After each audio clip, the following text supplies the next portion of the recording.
AP ముఖ్యమంత్రి శ్రీ చంద్రబాబు నాయుడు గారు నిన్న చేసింది ఎన్నికల ప్రచారమా, లేక మంగళగిరిలో ఇద్దరు సీఏల్ని ట్రాన్స్ఫర్ చేయటం మీద లోపల అణుచుకోలేని బాధతోటి ఆయన అట్లా గందరగోళం చేయడానికి ప్రయత్నం చేశారా?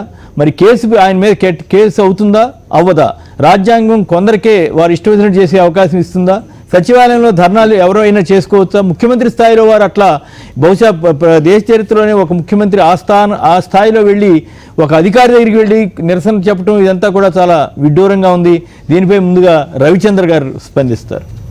సార్, ఏదైతే ఓటమి భయంతో బెంబేలు ఎత్తిపోయిన చంద్రబాబు నాయుడు గారు నిన్నటి రోజున ఒక సెన్సేషన్ సృష్టించి ప్రచారం చేయకూడని సమయంలో ఏ విధంగా ప్రచారం చేసుకోవచ్చో ఈ దేశానికి ఒక కార్యక్రమాన్ని చూపించాడు ఆయన.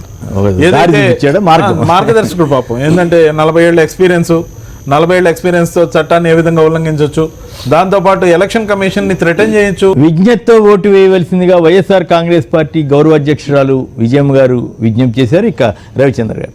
సార్, అదే ఏదైతే ఎలక్షన్ కమిషన్కి ఇచ్చే విజ్ఞాపనలో కూడా రాజకీయమే. అంటే విల్ఫుల్గా ఆయన రూల్స్ని బ్రేక్ చేయగలనని నిరూపించుకోవడం. అంటే ఒక పార్టీ అధ్యక్షుడిగా నిన్న విజ్ఞాపన ఇవ్వాలి. ఒక ముఖ్యమంత్రి లెటరేట్ మీద, ముఖ్యమంత్రిగా చీఫ్ మినిస్టర్ ఆఫ్ ఆంధ్రప్రదేశ్ అని రాసిన లెటరేట్ మీద ఇష్టం వచ్చిన ఆరోపణలన్నీ చేయడంతో పాటు ఆయనకి ఏమేం కావాలో, ఎటువంటి ఇన్విజిలేటర్లు కావాలో, ఏ రూల్స్ ఫాలో కావాలో ఎలక్షన్ కమిషన్కి మార్గదర్శకాలు రాసినట్టు ఒక విజ్ఞాపన ఇచ్చాడు. అంటే ఆయన విజ్ఞాపన ఇచ్చాడా, వాళ్ళకేమైనా మార్గదర్శకాలు ఇచ్చాడా మనకైతే అర్థం కాని పరిస్థితి.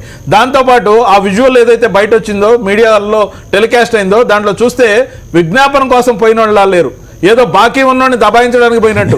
అంతేకాకుండా ఏం తమాషా చేస్తాం, లేకపోతే మూసే ఇదేమన్నా పోస్ట్ ఆఫీసా, లేకపోతే విచ్చలవిడిగా అతన్ని థ్రెటన్ చేయడం. అతను పాపం నీళ్లు నమ్ములుతూ అది కాదు, అలా ఏం జరగట్లేదు, హైకోర్టు అని సర్ది చెప్పే ప్రయత్నం చేస్తున్నా ఈయనే మూడ్లో లేడు. మీ సంగతి చూస్తా అంటే, ఎలక్షన్ కమిషన్ సంగతి చూస్తా అంటే భారతదేశంలో రాష్ట్రపతి కన్నా పై స్థానంలో ఉన్నట్టేమన్నా భ్రమపడుతున్నాడేమో. ఈ మధ్య అనేక భ్రమలు కూడా ఏర్పడుతున్నాయి. వయసు మీద పడ్డ చేతస్థం కూడా తోడైంది కాబట్టి ఓటమి భయంతో ఇవన్నీ కూడా ఏదైతే కలగపలకంగా ఉన్నాయో చంద్రబాబు నాయుడు గారు మానసిక స్థితితో పాటు అక్కడి నుంచి మీడియా పాయింట్లోకి వచ్చాక మరీ విచ్చలవిడిగా ఏదైతే మాట్లాడడం, దాంతోపాటు దానికి అనుంగు ఛానల్స్ ఏవైతే ఉన్నాయో వాళ్ళు రాసేది ఆయన ఒకవైపు మీడియా పాయింట్లో మాట్లాడుతున్నాడు. ఆ మ్యాటర్ని కాకుండా ఏదైతే చూపిస్తున్నాయో ఆ ఛానల్స్ చూపించింది ఏంటంటే 50% ఈవీఎంలు లెక్కించాలి, అదే వీవీప్యాట్ లెక్కించాలని లోపల ఈయన పోయి అడిగినట్టు, లేకపోతే ఎన్నికల కమిషన్ బెదిరించారంటే మళ్ళీ నెగిటివ్ అవుతుంది. అదేం చూపించకుండా బ్రేకింగ్ పాయింట్స్ లో అన్నిట్లో కూడా లోపల జరిగిన సంఘటన ఏ విధంగా ప్రొజెక్ట్ చేశాయంటే, లోపల పోయి అడిగింది ఏంటంటే ఈయన ఈవీఎంలని సంబంధించిన వీవీప్యాట్లు 50% లెక్కించమని అడిగినట్టు, లేదంటే బ్యాలెట్ పేపర్ మీదే మాకు ఎలక్షన్ జరగాలన్నట్టు, లేకపోతే అవన్నీ కూడా లోపల పోయి అడిగొచ్చాడని చెప్తారు. పక్కనేమో విజువల్ బయటలో ఆయన ఆడియో వస్తూ ఉంది. అయినా కానీ నిస్సిగ్గుగా ఏదైతే కొన్ని ఛానల్ టెలికాస్ట్ చేసాయో వాళ్ళకి మానసికంగా పర్వర్టెడ్ అయిపోయి చంద్రబాబు నాయుడు గారిని ఏ విధంగా మోయాలో తెలియక మోస్తున్నారు. అయిపోయింది. ఈ రోజు సాయంత్రానికి ప్రజలు నాకు అర్థం కాలేదు. ఓ మాట చెప్పండి, ఇప్పుడు నిజంగా ఎన్నికల కమిషన్ మీద మీ కోపం ఉండి అంత దమ్ముంటే వెళ్ళి ఢిల్లీలో కదా ఎలక్షన్, ఢిల్లీలో అరోరా దగ్గర కదా వెళ్ళి దమ్ముంటే అడగాల్సింది.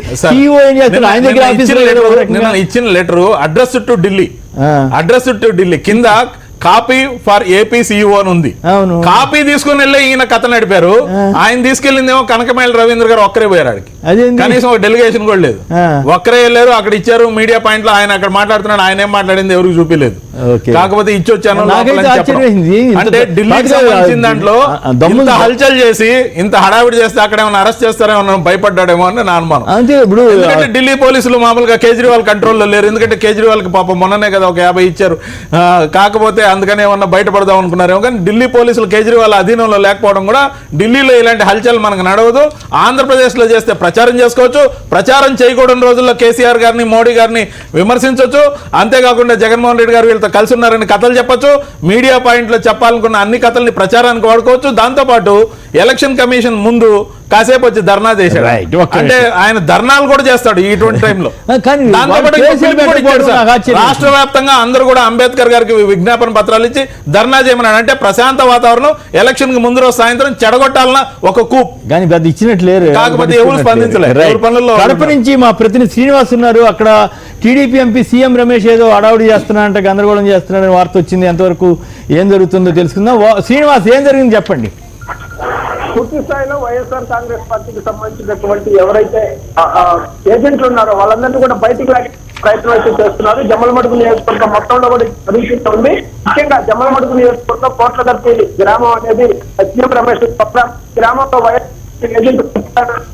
అగ్రస్థాతాన్ని బయటికి నెట్టేసి కొన్ని పత్రాలు లేవు అంటే సబ్జెక్ట్ బయట తాగే అభ్యర్థి అక్కడే ధర్నా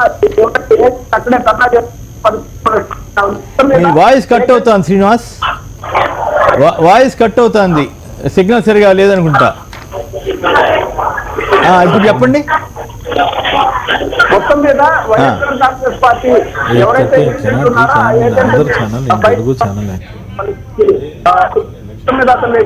దౌర్జన్యం చేసి కట్ అవుతుంది, మళ్ళీ ట్రై చేయండి శ్రీనివాస్, అది సరిగా రావట్లేదు. రైట్, మాధవ్ గారు చెప్పండి. ఒక చీరాల్లో ఒక ఎమ్మెల్యే రవి మాట్లాడు, చీరాల్లో ఒక ఎమ్మెల్యే ఇంట్లో లౌడ్ స్పీకర్ పెట్టుకుంటే కేసు పెట్టినటువంటి పోలీసు వ్యవస్థ ఏపీ ముఖ్యమంత్రి స్వయంగా చంద్రబాబు నాయుడు గారు వెళ్ళి సీఈఓని బెదిరిస్తే, సీఈఓ ఆఫీస్ ఎదురుగా ప్రొటెస్ట్ చేస్తే ఎన్నికల సంఘం ఎందుకు స్పందించదు, పోలీస్ వ్యవస్థ ఎందుకు స్పందించదు? ఏమి నాకేం అర్థం కాలేదు. ముఖ్యమంత్రి గారికి పార్టీ ఇంకో టీడీపీ అధినేతకి అయితే రాజ్యాంగం వేరుగా ఉంటుందా? కొమ్మినేని గారు, ఫస్ట్ ఇవాళ సేవ్ మదర్హుడ్ డే.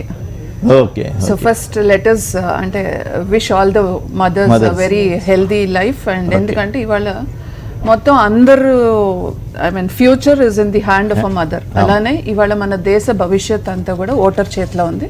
ప్రతి ఓటర్ కూడా వాళ్ళు ఓటుని వినియోగించుకోవాలని నేను కోరుకుంటున్నాను సాక్షి టీవీ ద్వారా. రెండోది, ఇవాళ మీరు అన్నట్టు అంటే ఇవాళ ఎస్పెషలీ ఇవాళ నిన్న ఆంధ్రప్రదేశ్లో ఏదైతే ఎలక్షన్ కమిషన్ ఆఫీస్ ముందు ఏదైతే చంద్రబాబు నాయుడు గారు ధర్నాకు దిగారో, డెఫినెట్గా ఇవాళ అక్కడ ఆయనకి ఒక ఫ్రస్ట్రేషన్తో ఇదంతా చేస్తున్నారు అనేది చాలా క్లియర్గా అర్థమవుతుంది. Point number 1. రెండోది, ఇవాళ ఎలక్షన్ కమిషన్ ఒక ఆఫీసర్స్ ఒక మనోస్థైర్యాన్ని దెబ్బతీయటానికే, వాళ్ళ మారల్ని ఒక దెబ్బతీయటానికే ఇవాళ ఇది చేశారనేది చాలా క్లియర్గా అర్థమవుతుంది. మూడోది అంటే ఇవాళ చంద్రబాబు నాయుడు గారు ఈ వీడియోస్ ఏదైతే బయటకు వచ్చినాయో మీరు కనుక ఫేస్బుక్ సోషల్ మీడియాలో కనుక చూసుకుంటే, టీడీపీ వాళ్ళందరూ ఏంటంటే అసలు ఎలా క్లాస్ స్పీకరో చూడు, ఈసీ కమిషన్ అంటే వాళ్ళ మనస్థైర్యాన్ని వాళ్ళకి నింపుకోవటానికి అన్నట్టుగా అది ప్రచారం చేసుకున్నారు. సరే, ఎవరు ఎట్లా ప్రచారం చేసుకున్నా వాస్తవాలు కనుక మనం చూసుకుంటే ఒక ఇండిపెండెంట్ ఎలక్షన్ కమిషన్ ముందు ధర్నా చేయటం అనేది ముందు మోడల్ కోడ్ ఆఫ్ కండక్ట్కి విరుద్ధం, రెండోది మన కాన్స్టిట్యూషన్కి కూడా విరుద్ధమే. సో డెఫినెట్గా ఆయన పైన చర్యలు తీసుకోవాలి, డెఫినెట్గా కేసులు బుక్ చేస్తారు. మేబీ నిన్న చేసి ఉండకపోయి ఉండొచ్చు కానీ బట్ డెఫినెట్గా చేయాల్సిన అవసరం ఉంది. ఎలక్షన్ కమిషన్ తీరు కూడా ఆశ్చర్యంగా లేదు. అదే ఇంకొకటి, నిన్న ఎప్పుడైతే చంద్రబాబు నాయుడు గారు వెళ్ళి చేశారో మళ్ళీ మా పార్టీ నాయకులు కూడా అంటే అధ్యక్షులు కన్నా లక్ష్మీనారాయణ గారు కానివ్వండి, లేకపోతే జీవీఎల్ నరసింహ, వీళ్ళందరూ కూడా వెళ్ళి అదే ఎలక్షన్ కమిషన్ ముందు వాళ్ళు కూడా, ఎందుకనంటే ఇవాళ డెఫినెట్గా ఎలక్షన్ కమిషన్కి ప్రతి పార్టీ నుంచి రిప్రజెంటేషన్స్ వచ్చినాయి, అందరూ కంప్లైంట్స్ ఇచ్చారు. అందరికన్నా ఎక్కువ మేమే ఇచ్చాం కంప్లైంట్స్. ఇవాళ అక్కడ జరిగే ఇది ఏదైతే టీడీపీ అక్కడ అరాచకాలు చేస్తుందో దానిపైన ఎక్కువ కంప్లైంట్స్ ఇచ్చింది కూడా మేమే. అంటే ఇవాళ టీడీపీ ఎస్పెషల్లీ చంద్రబాబు నాయుడు గారు ఎలక్షన్ కమిషన్ ఆయన చెప్పినట్టు వినాలి, ఏజెంట్లు ఆయన చెప్పినట్టే పెట్టాలి అనే దీంట్లో ఆయన వెళ్తున్నారు. ఇవాళ ఎలక్షన్ కమిషన్ ఒక ఇండిపెండెంట్ బాడీ. ఎలక్షన్ కమిషన్ ఎక్కడన్నా ఎవరైనా ఇన్ఫ్లుయెన్స్ చేసే విధంగా ఎవరు ఉన్నారంటే election commission can definitely change them. Chandrababu Naidu గారు క్వశ్చన్ చేయడానికి వీలు లేదు, లేదా మీరు నేను కూడా క్వశ్చన్ చేయడానికి మంగళగిరిలో కూడా ట్రాన్స్ఫర్ చేస్తారా? అంతేగా ఇవాళ కాదు, ఇవాళ అసలు బాధ తీసేస్తే మరి ఇబ్బంది కదా. ఆయన అసలు బాధ అదే కదా. ఇవాళ మంగళగిరిలో 2 CIలు ట్రాన్స్ఫర్ అయ్యారు. ఇవాళ మా అబ్బాయిని గెలిపించుకోవడానికో ఇంకోటో ఏదో ప్రయత్నాలు అయితే ఉన్నాయో అవన్నీ కుదరట్లేదు అనే భయమో బాధ ఇవాళ అదే అనుకునే పరిస్థితిలో ఉన్నారు. ఎందుకంటే ఆయన ఇది ఇవాళ వెళ్ళి ఏదైతే ఒక సీఎం హోదాలో ఉన్న మనిషి ఇవాళ వెళ్ళి అది చేయటం అంటే మనం ఒక హోదాలో ఉన్నప్పుడు 40 years ఎక్స్పీరియన్స్ అని చెప్పుకున్నప్పుడు ఇది కాదు ప్రవర్తించే తీరు. Definitely this is not what people of Andhra Pradesh look at. ఇంకొకటి కొమ్మినేని గారు, మనం చూడాల్సింది ఏంటి అని అంటే ఇవాళ అసలు ఆంధ్రప్రదేశ్లో చంద్రబాబు నాయుడు గారు ఈ ఎలక్షన్ని ఎలా తీసుకొచ్చారు అని అంటే, ఇప్పుడు దాకానేమో అసలు మన దగ్గర రూపాయి లేదు, మన రాష్ట్రం చాలా పేద రాష్ట్రం అని మాట్లాడినైనా గత 3 నెలల నుంచి డబ్బులు ఎలా ఖర్చు పెడుతున్నారు మీరు చూడండి కొమ్మినేని గారు. అంటే 3 నెలల నుంచి నిరుద్యోగ భృతి పత్రిక రాసింది, ఓట్ల కొనుగోలు కోసం 50,000 కోట్లు 3 నెలల్లో ఖర్చు పెట్టాడు. ఎస్, అంటే ఇవాళ జీతాలు ఆపేశారు, బిల్స్ ఆపేశారు, అవన్నీ ఇటు డైవర్ట్ చేసి ఇవాళ 50,000 కోట్లు ఖర్చు పెట్టారు. ఇవాళ ఇంకా చెప్పాలి అని అంటే నిజంగానే ఇవాళ అన్నదాత సుఖీభవో లేకపోతే ఇంకొకటో ఏదైతే ఇవాళ డబ్బులు ట్రాన్స్ఫర్ చేస్తున్నారో వాళ్ళ పైన భూమి, వాళ్ళ పేరు మీద భూమి లేకపోయినా సరే బ్యాంకులో అకౌంట్ ఉంటే, వాళ్ళు గనక ఏపీ నివాసులు అయితే వాళ్ళ అకౌంట్లోకి ఒక 3,000 వెళ్ళిపోతున్నాయి. ఎందుకు అని అంటే ఓట్ వేయటానికి అనేది. ఇది నేను ప్రూఫ్ చేయగలను, జనం ఎట్లా ఫీల్ ఇది నేను ప్రూవ్ చేయగలను. ఎందుకంటే ఎవరి అకౌంట్ లోకి అయితే అమౌంట్ వచ్చిందో వాళ్ళ పేరు మీద ఒక సెంట్ భూమి కూడా లేదు, అగ్రికల్చర్ భూమి కూడా లేకుండా వాళ్ళ అకౌంట్ లోకి 3,000 వచ్చింది. I have proof with me, I can prove that also. ఇలా అన్ని చోట్ల జరుగుతుంది కొమ్మినేని గారు. నేను ఒకళ్ళ గురించి అని మాట్లాడలేదు, చాలా మందికి ఇది వెళ్తాను. అంటే నేను ఇవాళ మీరు ఎలా ఉందంటే ఇవాళ కొన్ని చోట్లేమో ఐటీ రైట్స్ జరుగుతున్నాయి మా నాయకుల మీద అని చెప్తున్నారు. ఇవాళ నిన్న మనం చూసాం మోదుగులు అంటే వైఎస్ఆర్సీపీ నేత ఇంటి మీద కూడా ఐటీ దాడులు జరిగినాయి, ఏమీ దొరకలేదు అనేది ఇవాళ మనం ఒక స్టేట్మెంట్ చూస్తున్నాం.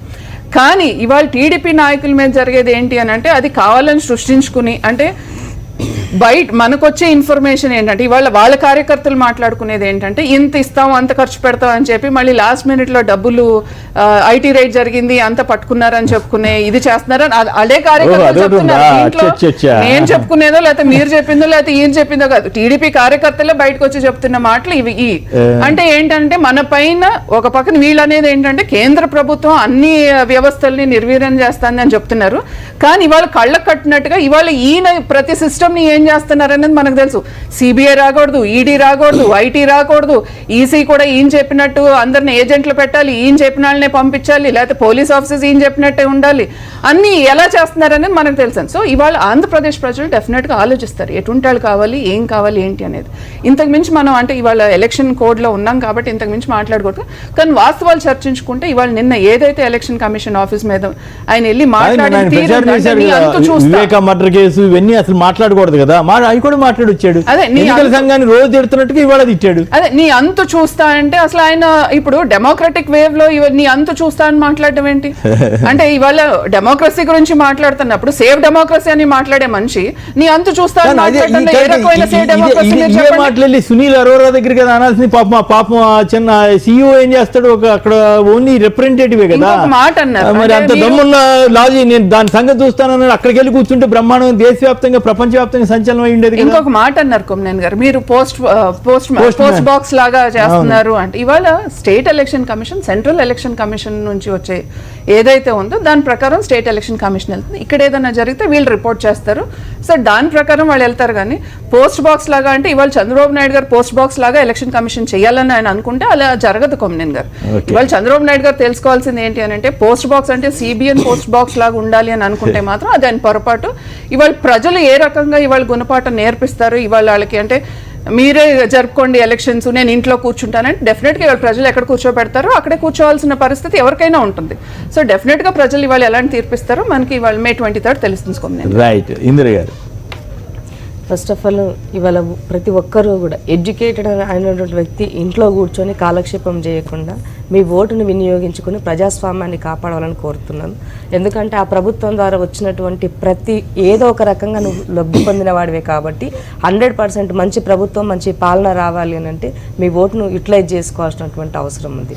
కాలేజ్ ఒక మాట చెప్పాడు ఏంటి అని అంటే ఎన్నుకుంటే వెలగబెట్టడం కాదు, ఇప్పటిదాకా ఏం చేశాడో చూడు, నెత్తిన ఉన్న టోపీ కాదు ఆల్రెడీ నీకు పెట్టిన టోపీ ఏంటో చూడు, దాన్ని బట్టి నీకు ఎవరు కరెక్ట్ అయిన వ్యక్తి అన్నది నువ్వు డిసైడ్ చేసుకొని ఓటు వేయమని కాలేజీ చెప్పినటువంటి సూక్తులను ఇవాళ ఎన్నికల సందర్భంగా గుర్తు చేస్తున్నా. ప్లీజ్ దయచేసి ప్రతి ఒక్కరూ కూడా ఆయన పెట్టుకొని ప్రజాస్వామ్యాన్ని బతికించండి, రాజ్యాంగాన్ని కాపాడండి అని మాత్రం చెప్పదలుచుకున్నాను. పార్టీలకు ఒక్క నిమిషం.